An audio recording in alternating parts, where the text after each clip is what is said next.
What's good, guys? Today I'm gonna be showing you no BS, no fluff, everything I know as a 7-figure brand owner. This is the exact blueprint that I've used to scale multiple brands to over 7 figures. And this is literally nothing being get. I'm gonna show you everything from A to Z, what it takes to be a brand owner. So if you're actually interested in this and you wanna learn more, make sure you grab a pen, sit tight, and get ready for some game. So everything I know as a brand owner, this is what we're trying to figure out. I've seen a lot of people run e-commerce businesses as I have been a brand owner. I've been in the space since 2017. I've ran drop shipping stores. I've done Amazon FBA. I've done private label on Amazon. I've done TikTok shop. I've done it all. And I can confidently tell you that there are ways to do this and there are ways to not do this. And so starting out with foundation, this is where everything lays ground. The foundation is actually the most important, vital part of your business because this is what is going to allow you to scale to actual numbers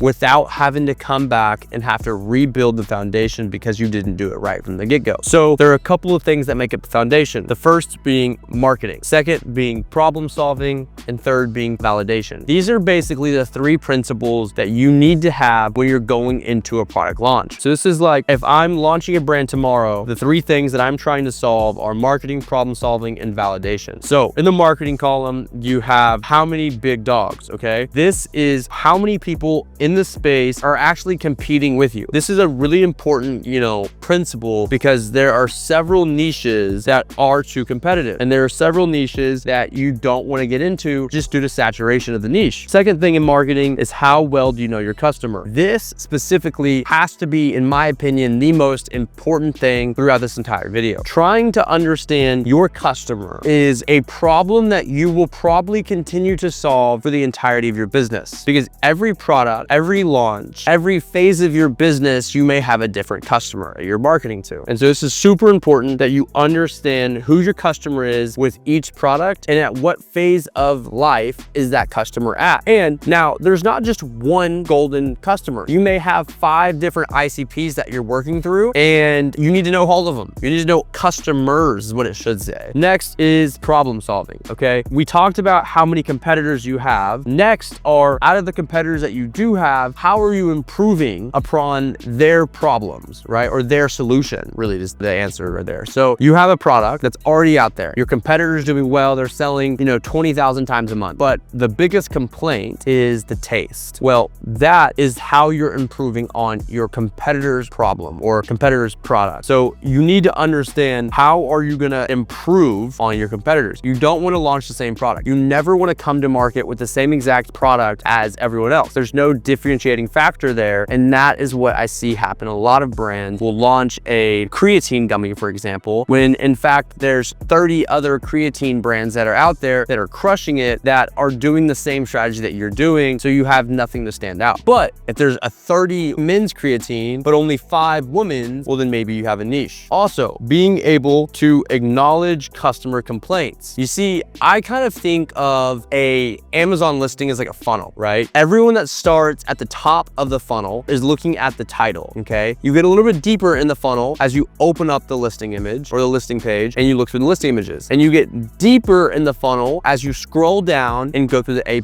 content. And then you're at the deepest point of the funnel when you're reading through the reviews. If you read through the reviews and you're happy with what you see in the reviews, odds are you're bought into that product and you're going to make the purchase. All of that being said, you can find a lot about your competitors from their customer complaints. I have found some of the most valuable information when it goes into a launch by just acknowledging what my customer complaints are on my competitor products. So mind you, I'm saying my customer because my customer, odds are the same customer as my competitor. And so you want to be looking at what their customers are complaining about. Just like what I said over here, how well do you know your customer? If your customer is complaining a lot about taste, well, then odds are you want to know that you can solve that problem and acknowledge it. So perfect. Last thing here, last column is validation. Being able to validate a product is super important. In the world of infinite possibilities, in a world of brands that launch every day, you need to be able to find a way to validate that your product is a good idea. So besides just doing a ton of research, you should also be doing actual consumer feedback. I see so many brands that are too scared to reach out to their customers or that are too scared to make posts in a Facebook group and come off as the founder. There's there's so many opportunities you have in all of these sub niches like Reddit, Facebook groups. I mean, there are a million other forms like the two that I just listed that you can get really valuable, real insider information. And so an example of this is like when I launched my lung detox gummy, I went through a ton of, herbal medicinal Facebook groups. I went through a ton of smoking Facebook groups. I went through every sub niche of my product I could find. I went through those Facebook groups and asked questions, asked what people were looking for, said, hey, if I made this product, would you enjoy this product? Would you use this product? So ask your customers. This is super important. Everyone skips this phase, but do not do it. This is really a valuable insight. Next is this, read reviews. You can see that these three bottom ones all kind of go together, and it's super important that you are reading your customer reviews. This is one of those things that I see some people skip over because they think it takes too much time. I actually have a whole YouTube video that's already out that I'll make sure to link on this video that shows you how to analyze over 3,000 reviews from your customers using all AI and without having to go through and manually read one by one. This is something that's super important. So make sure you're reading reviews. Next, moving out of the foundation, moving into systems. Systems is the #1 way to scale, okay? We're talking about the foundation, and then after you have the foundation, you now need to make sure you have SOPs and you have systems to build so you can scale. Anyone can get to $30,000 a month. Getting from 30 to 100 is another deal, and getting from 100 to $1 million a month is a whole other deal. And systems is the #1 way you do that. And so systems will always beat hustle. I see people that are always online like, oh, just do it, start acting. And honestly, I agree with them. You need to start acting. You need to start making movements. But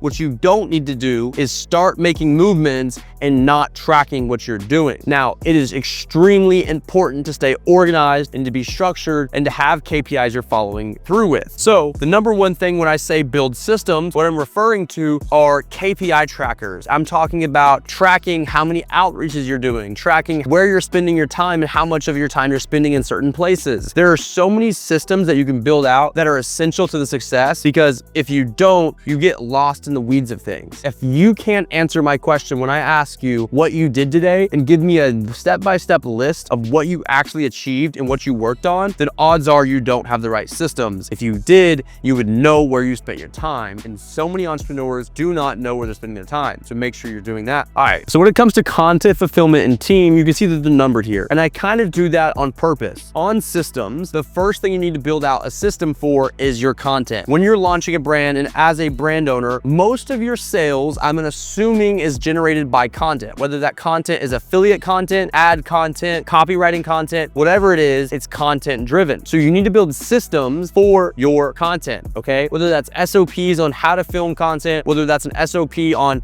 what kind of content works best for you, whatever, you need to make sure that that is built out. Next is fulfillment. How are you gonna fulfill on this content? How are you gonna actually structure your setup to make sure that this content gets done? Do you need a VA? Do you need a certain AI prompt? Do you need a certain tool? Now you need to figure out the fulfillment of this content. Lastly is team. You can only do so much on your own, and you can only do so much of the fulfillment yourself. So you need to build a team that can handle you or help you and assist you in steps 1 and 2, okay? Super important. All 3 of these work together, and I see so many people skip over this. So do not skip this system. Next is tool heavy. It's super important that you have these KPI trackers and everything that I've mentioned, but when I say tool heavy, do not be cheap when it comes to getting softwares, or don't be lazy when it comes to tracking. It's super important to be heavy on the tool side of things, like an operational P&L. Sure, does an operational P&L sound boring and tedious and, like overwhelming? Sure. Is it important? Yes. It is the #1 thing that took me from $30,000 a month to close to $100,000 a month. That was the thing for me. I needed to see what was going on in my business and how I could improve it and what wasn't working. And an operational P&L did that. Software. So when people are like, oh my God, I have to buy this software, that software, this software. Yes, it's expensive to run a business. Running a business requires you to commit to things that other people wouldn't commit to. And software expenses are one of those things. I have over $1,000 in active softwares. It's super important that you do that. And that's on the low side. I know some brands that have over $10,000 in softwares when they're paying for, big enterprise value tools. And then weekly discussions. This is kind of in the tool section, but it doesn't need to be. What I mean by this is you need to make sure all all of your team or you are on the same page about what tools, what things are being the biggest lever for you to do. And so I added this in here because I think it's important to go over and be aware of what the biggest lever and most efficient lever is for you to pull. And your team and yourself needs to be all looped into this. Next is content strategies. Content strategies is probably the biggest catapult for growth when it comes to scaling an e-commerce brand. And the biggest thing I see here is people just want to perfect and perfect and perfect every ad or every video they make. And this is where I think the number one way to fix this is just start producing. Volume will always beat perfection. The more and more and more and more you produce, the better you get and the closer you become to perfection. Rome wasn't built overnight. Rome wasn't built by one person. And it was one of these things that it took hundreds and thousands of people to continue to build on and build on and build on. And they got better at it as the days went on. And so it's important that you take that same thought process into content. It's not going to be perfect at first. And you need to just start producing content so you can start getting closer to this perfection model. Next is performance-based marketing. This is something that I really believe in that is so important to the growth of a business. I see so many brands, especially clothing brands, really lean heavy into brand-based marketing. And if you aren't familiar with the difference between performance-based marketing and brand-based marketing, basically performance-based marketing are creatives that are meant to sell you the product. Brand-based marketing are creatives that are built around selling you the vision and showing this lifestyle that this product or solution can solve. And it's not always the best idea to do brand-based marketing. Most of the time, it's never the best idea. Now, to say it doesn't work would be incorrect. There are plenty of brands that crush it with brand-based marketing, but if you're looking for the best and strongest lever to pull, it's always performance-based marketing. It's the cheapest CPMs, it's the highest ROI, and it's the easiest thing to get implemented into your business from day one to start crushing it. Now, if you're a very cinematic type of person and you're a very creative person and you can spearhead all of your creative brand-based marketing yourself, then do it, right? But most people, your average person doesn't have that skill set and it's expensive to bring on a brand-based marketer. So that's why I say performance first. It's very easy to find affiliates or, people that want to clip up your content for a CPM-based payment, and you can just get volume, right? Performance-based marketing is the fastest way to get to volume. Next is affiliate strategy. Over the next 3 years, I think affiliate marketing is going to take over the industry. I think you're going to see less and less money spent on ads and more money spent in affiliate-based marketing. And so there's a couple of ways you see this happen. You see either a high commission-based affiliate type marketing or a retainer-based affiliate marketing. Both structures work great, and most of the time you can combine the two. Basically, the difference is on a high commission, you're giving between 30% and 50% to creators, okay? That's a lot of commission. Most of the time, you're only paying 20% commission to your average affiliate. But on the high commission model, you're giving a lot more, but you're not paying as much on a per video basis. Retainers, you would go like 20% commission plus $1,000 a month for,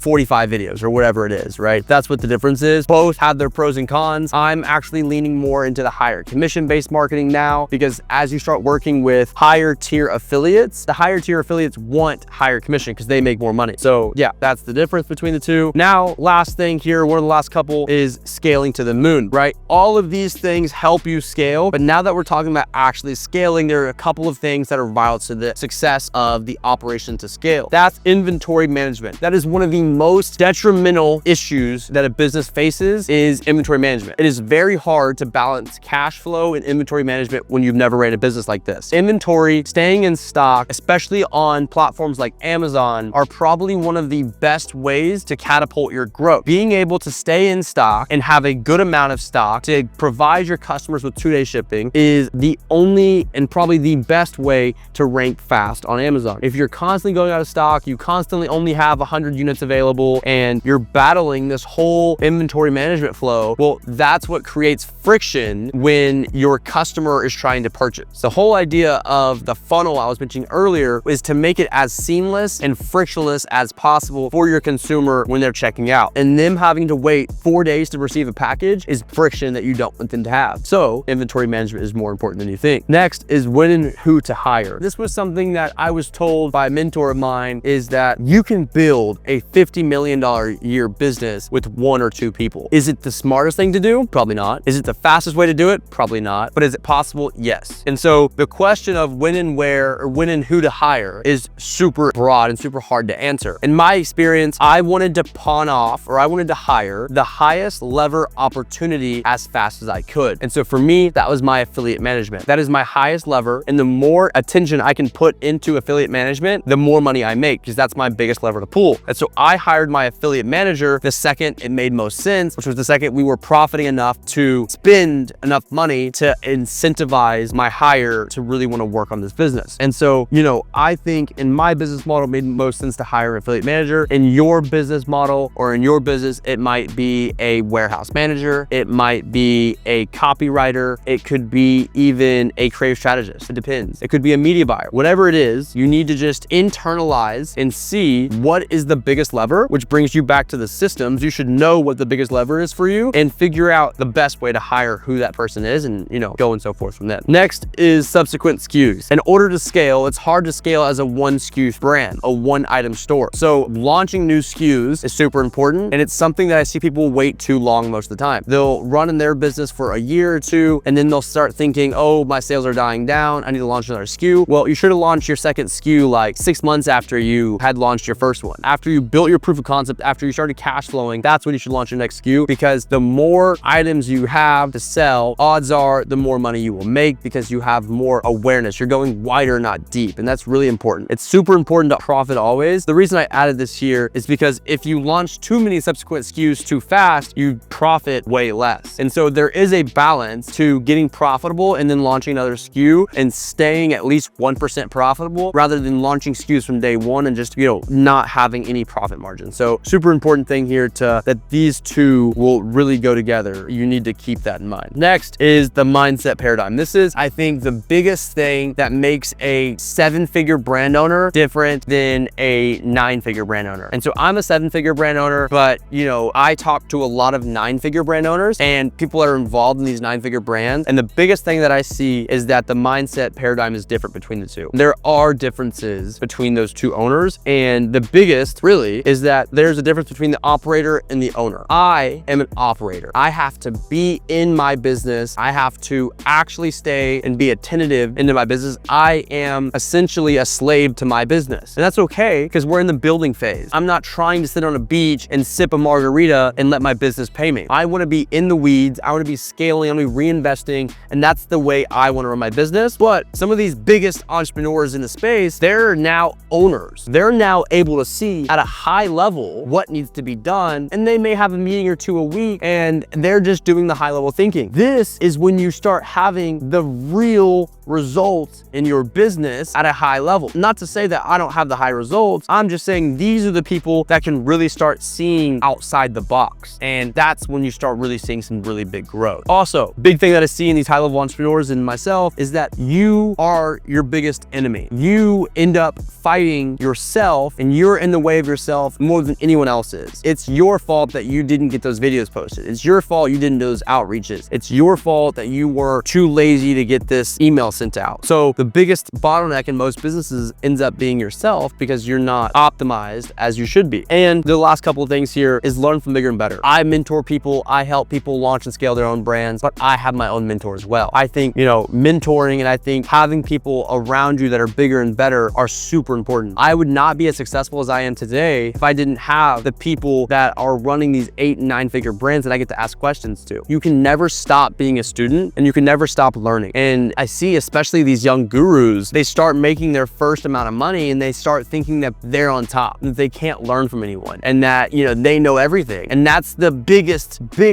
hurdle that I see these people like run into, is they're in their own way. And because they won't learn from bigger and better, they can't put their ego aside and say, I'm willing to learn from you because you have more experience in this field than I do. Put the revenue aside, put the profit aside, put all of it. It's like time in the game is super important, and so many people aren't willing to learn from people that are bigger and better. It's just their ego thing or whatever it is. It's a huge issue we see. Lastly here, guys, and I'll wrap this up quickly. I know we went over 10 minutes, but think 10 years out. Think very long term. Launching a brand online, in my opinion, isn't a get rich quick scheme. This is a business model that we want to operate for the next 5 to 10 years. At minimum 3 to 5 years, but like I challenge everyone to think 10 years out. 10 years out means that you are so so invested that you're gonna have 10,000 hours into this business. You're gonna be a master and you're gonna know your business better than anyone. And you've become a Jedi. You've become a, this figure that is an authoritative person in the space because you've done this for so long. You've mastered this business model. And so think long-term. Think like this is gonna be the business model that takes you from, $1 million a year to $100 million a year, or whatever the figure in your head is. This business model can get you there, and any business model can get you there as long as you think long-term. Life is not this short-term 3-year get-rich-quick scheme. You need to be thinking long-term. So guys, if this video is helpful for you, please make sure you like, comment, and subscribe. I do one-on-one coaching for people that are trying to launch their own brand, specifically on TikTok Shop or Amazon, and launch their own private label brand. So if that interests you and this video is helpful,